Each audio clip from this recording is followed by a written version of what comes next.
欢迎来到星星频道，请点击订阅并关注，获取最新资讯。临江仙热度飙升9500，白鹿和瑞贤实力演绎角色灵魂。临江仙一上架就成了热搜杀手，3天的热度直接飙到9500，简直把各大榜单搞得不堪入目。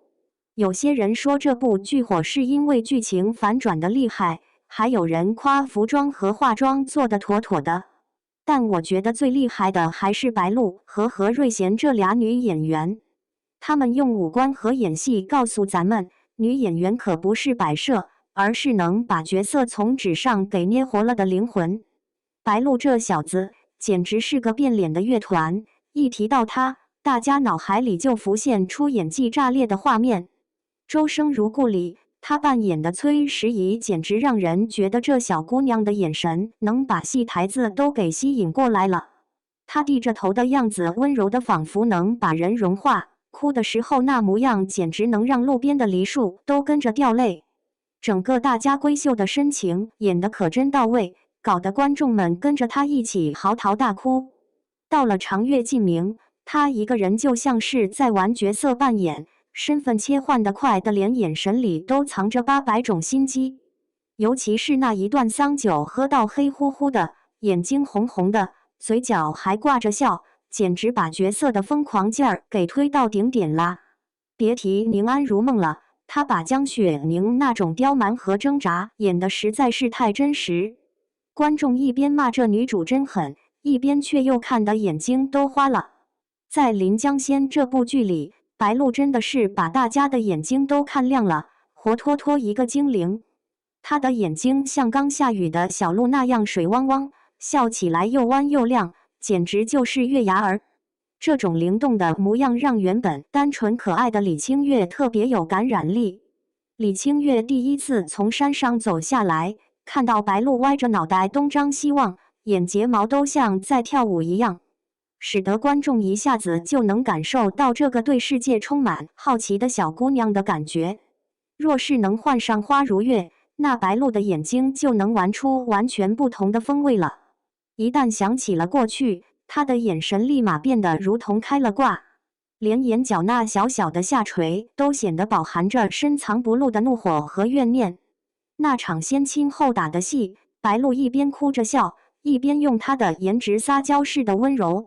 同时又让紧绷的下巴和颤抖的小手透露出一股杀气。这种巨大的反差，要是换个没啥故事的脸，那绝对演不出这种灵魂呐。简单来说，白鹿的模样就像一团捏不烂的泥巴，随便搓揉一下就能变出各式各样的灵魂角色。何瑞贤表面上像个情场对头，其实是个顶级帮手。第一次见何瑞贤是在以家人之名里他那个嘻嘻哈哈的角色唐灿，当时就觉得这小姑娘的样子真是让人一眼就记住了。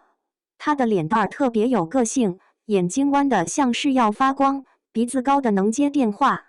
嘴巴丰润的能装满水，整张脸透着一股不好惹的强气。这脸蛋长的有点狠，让她在《鬓边不是海棠红》里演6月红时，一抬眉一甩袖，立马就像个梨园的女神，不可一世。到了临江仙，何瑞贤把她那张脸的好看展现得淋漓尽致。她演的樊玲儿第一次亮相，头发飘飘，显得特别酷，五官冷冰冰的。她的眼神一扫过人群，那种自带的高冷气质，让谭木瞬间刷出这姐气场真是顶天立地。一开始瞧着，樊玲儿仿佛对男主白酒私事爱得要命，把女主李清月当成了死对头，但越往后看，情况可就乱得很。没想到樊玲儿竟是花如月的死忠粉丝，她表面上对女主出招，其实全是在暗中使坏。她故意惹事，让李清月想起过去的事儿，就比如说用那种影子杀手的功夫把李清月推到禁忌之的，实则心知肚明白，白蛇能够让花如月的记忆苏醒。何瑞贤在访问时直接表示，樊玲儿简直是个双面间谍，笑得灿烂，可心里却把刀藏好了。你看看她，每次跟李清月杠上，眼神里透着玄机，嘴边挂着一抹淡淡的笑，看起来像是在挑逗，其实是在暗送秋波呢。他跟白鹿演的花如月一块儿站着，一个像盛开的花儿那样亮，一个甜得像糖果，但偏偏就是那么搭。和瑞贤的长得真是吼牛掰，让樊玲看起来像个大人物，一眼望去就知道他非同凡响。这跟他暗里策划帮衬花如月的人设简直是绝配。他就那么一眼一动作，樊玲儿的小心思和对花如月的忠心都被摊在那儿，让人看得贼明白。三，大家的颜值和演技都在线，简直把仙侠世界给撑得稳稳的。除了俩姑娘，整个临江仙的演员阵容简直是天上掉下来的仙人聚会。第1号，曾舜晞演白酒司，这厮来了。曾舜晞也是老朋友了，《择天记》里曾舜晞演的唐36，活泛的跟小猴子似的，把角色的俏皮和深情表现得特别顺溜。他那双灵动的眼睛和丰富的表情，简直让角色亮了个度。在《快把我哥带走》里，他又成功塑造了十分这一角色，把十分对妹妹的爱护与捉弄诠释得恰到好处，让观众感受到了兄妹间深厚的情感。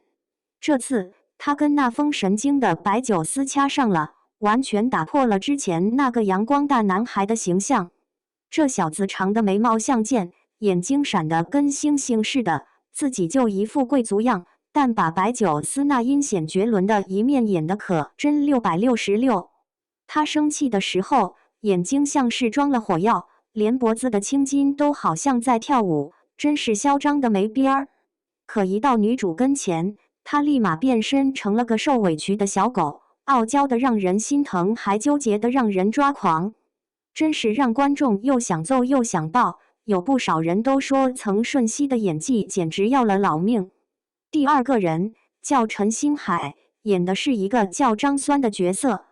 在《墨雨云间》这部戏里，陈星海演的叶世杰，简直把这个角色的温柔与深情演绎的就像浑身都散发着糖水味，看到心上人，眼神里那份温暖和克制，就像把人往心底里捏了一把，让一直在背后默默照顾女主的表哥变得格外生动。这回陈星海演的张酸是女主李清月的师兄，跟《墨雨云间》的叶世杰挺像，也是偷偷保护女主的那种。陈星在国外晒得跟个小太阳似的，在剧里把张酸对师妹的那份痴情和压抑演得真是一绝。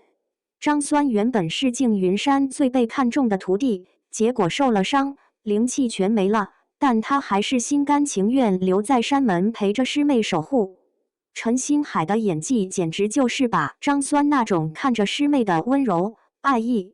还有后来知道他心有所属的失落和祝福，全都活灵活现地展眼前，让观众直呼这小子真有情。第3号，梁咏琪演黎墨。大家肯定听说过梁咏琪吧？在《墨雨云间》里，她演的那位沈玉荣，外表是个读书人，心里却黑得跟锅底似的，连活埋媳妇都不带眨眼的。五福临门里，沈慧照那种表面冷冰冰，心里却火辣辣的情感演得特别带劲。在《临江仙》里，梁咏琪演的黎墨就好比一位无私奉献、爱心满满的大哥，气质像个男神仙。他和红莲之间那个感情像打了结的麻花，剧里黎墨总是跟在红莲身边，把她拉回来，顺便给她看病。梁咏琪这小子长得腰板挺，眉毛跟刀似的，看着就像黎墨从画里走出来的一样。在搞红莲的事儿时，梁咏琪那小子演得真是没话说，把黎墨的温柔跟对大家的爱心展现得明明白白，活脱脱成了剧里的独特高光。不止这些，周洁琼、黄奕、于荣光这些演员也是给临江仙锦上添花，真是热闹得很。白鹿走路就像风一样，何瑞贤总是顶得特别出演，其他演员对角色的把握也简直是绝了。这下整个仙侠世界都活灵活现起来了，影视圈审美都千篇一律，这给各位创作者敲了警钟。女演员的长相不只是个颜值招牌，而是角色灵魂的重要承载体。希望将来能够有更多的演员，个性鲜明，演技扎实，给观众送上更多让人记忆犹新的精彩角色。